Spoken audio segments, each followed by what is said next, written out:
The Year of 2020 by Venus Rogers.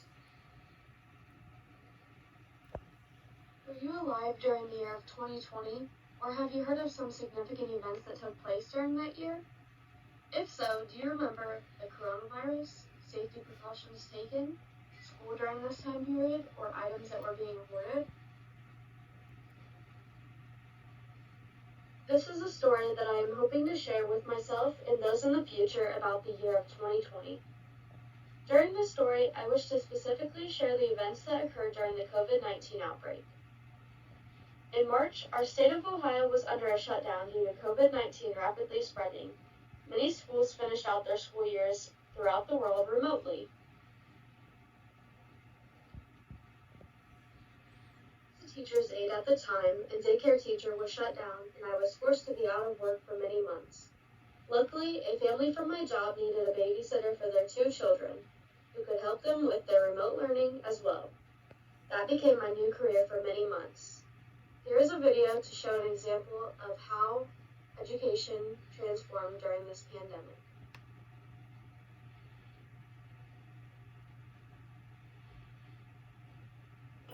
At Cracker Barrel, we're cooking up warm feelings of home. Our country fried turkey is back for the holidays. Challenges abound for stay-at-home students trying to learn online. And for all too many of them, there are no clear answers. Erin Moriarty of 48 Hours offers a crash course. 17-year-old Joshua Lynn thought he had his life all mapped out. A junior in a Baltimore public high school, he was on the road to a top college and a career as a lawyer. Law school, bar, be like you, Miss Erin. I had all that planned out. And then in March, without much warning, All public schools in Maryland will be closed. I've ordered the closing of all schools in the state of South Carolina. We're going to be closing all public schools across the state. 98.8% of our schools have closed down. No one truly had a plan in place for students to, succeed or continue that learning at all. Lynn and students throughout the country, including those in college, were suddenly forced to go home and learn remotely, either through online classes, paper packets, or lessons on TV. It's hard to understate how big a deal that is. Doug Harris, a professor at Tulane University in New Orleans, is studying the impact of the coronavirus on schools. You have 75 million students who are not in school, which has never happened, not at least in the last century.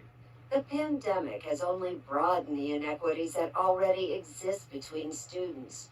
With so many now at home without computers or internet service, educators fear that as many as a quarter of them are not engaged in school at all. And how well is it going for those who are? Every student going into every grade level has missed out on instruction. No matter how hard we're trying, it's just not the same. Jessica Rutherford is a teacher and reading specialist in Vero Beach, Florida, who works mainly with 3rd through 5th graders who struggle with reading in a school where most students live below the poverty line. You have 30 students. About how many would you say are doing pretty well under this, and how many are not? I would say it's about 50%. Only half. And that may be because to many students, she is now just a voice over the phone. They don't have someone there, sitting side by side with them, coaching them through a lesson or helping when they get stuck. And so, it is heartbreaking because you just have to stop and wonder, okay, now when do we make up this time? Her work days feel longer because they are. Thank you for reading with me today. There are meetings with parents and with other teachers, all while she's home taking care of her own 2 children, including a 5-year-old son, trying to learn remotely as well. There are days where I'm just like, okay, what else? Like, something has to give because this is just pure craziness, the expectation. Aren't all teachers in the exact same boat as you are? I don't have a doubt in my mind that there's a teacher out there that isn't giving it everything they've got. But you just still feel like you fall short. Falling short while children fall behind. That's what also worries Kimberly Dukes, a parent who lives in Atlanta, Georgia. The primary years and early years are the most critical. Duke's children range in age from 3 years old to a senior in high school, but she worries the most about a middle child. My elementary kids were sent home with like packets of work, but what I noticed was like the work wasn't for like each individual student. So my baby that's in 5th grade that's reading on a 1st grade level, this work is not going to help him. And it actually broke me down, and I cried because I actually see how my children are hurting. The inequities are much more bigger than ever before. Yet the greatest pressures may weigh on the students themselves, like Joshua Lynn in Baltimore. We've always been told that colleges look at your junior year, make sure your grades are on point for that junior year because that's all they're going to be looking at. You can't expect students to properly succeed in those environments that catastrophically change in a matter of days. As he has always done, Lynn juggles his job at a fast food restaurant while taking 7 rigorous classes, all now online, which means less help from teachers. I don't think that I'm doing my best that I can. So I'm a student that values feedback. He often works late into the night and early morning when uncertainty looms large.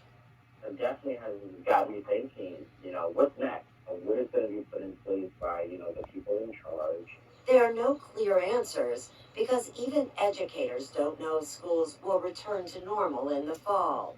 There may have to be adaptations in the schooling environment, possibly, running shifts of students, a morning shift and an afternoon shift.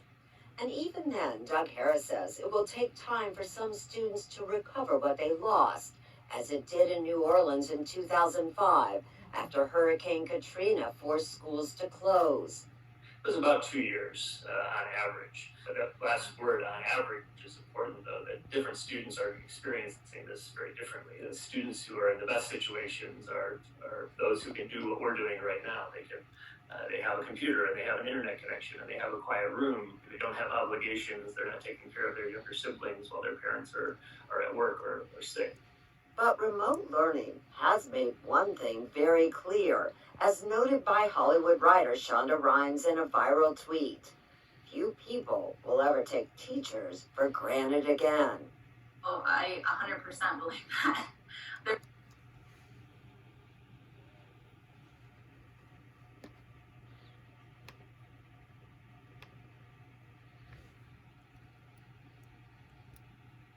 Created a timeline to show you some of the events that occurred during the coronavirus shutdown during my life.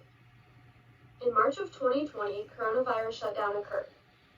In April of 2020, my job shut down and I started babysitting from the 2 children from the daycare that I had mentioned from before. In June of 2020, places started to reopen, including my job. In July of 2020, I was offered the position of full-time lead preschool teacher and accepted it. In August of this year, I started my first year of being a lead preschool teacher on my own.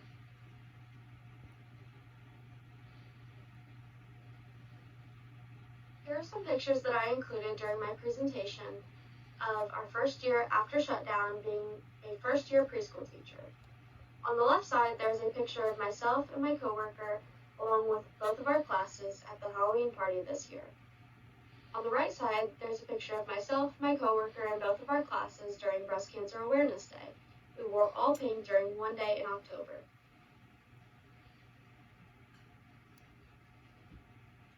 This is a message that I wish to read to my future self. This year, you were lucky enough to have the kids in person, or at least currently. For the future, I know technology-based learning will be very much incorporated within each classroom. Right now, you have incorporated a lot of technology already with the 4 and 5-year-olds. I can't wait to see where technology will take us in the next year and beyond that. Thankfully, I could instruct my classroom in person, although many instructions were brought into play. From this time of craziness in the world, we as educators and students learned a lot about the future of technology becoming involved within our education systems. I believe that technology will become more and more of a norm in our daily lives, but especially with education.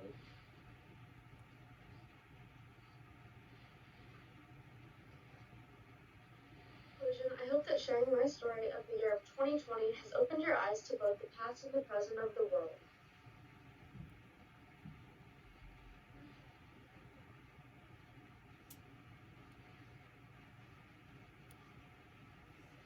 Thank you very much for your time.